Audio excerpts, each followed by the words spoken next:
وبرکاتہ۔ آج میں اس 26 جنوری کے موقع پر آپ لوگوں کو 15 حدیث سنانے جا رہا ہوں ترجمہ کے ساتھ۔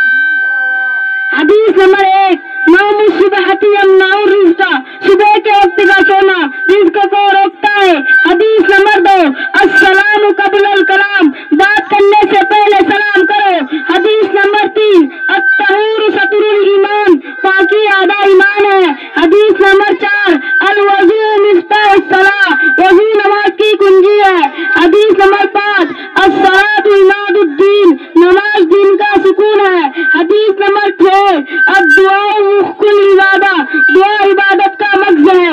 حدیث نمبر 7، افضل العبادت قراءۃ القرآن، قرآن کا تلاوت بہترین عبادت ہے۔ حدیث نمبر 8، اکرم الخبز، روٹی کی عزت کرو۔ حدیث نمبر 9، الاکل فی السوق دناءۃ، بازاروں میں کھانا ہلکی پن کی نشانی ہے۔ حدیث نمبر 10، اشربوا الماء اعینکم، پانی دیکھ کے پیا کرو۔ حدیث نمبر 11، طلب العلم فریضۃ علی کل مسلم و مسلمہ، ہر مسلمان مرد اور عورت پر علم کا حاصل کرنا فرض ہے۔ حدیث نمبر 12، الحیاء من الایمان، حیا ایمان کا جز ہے۔ حدیث نمبر 13، تنزہوا فإن الاسلام نظیف، صاف ستھرے ہو کیونکہ اسلام مذہب صاف ستھرا مذہب ہے۔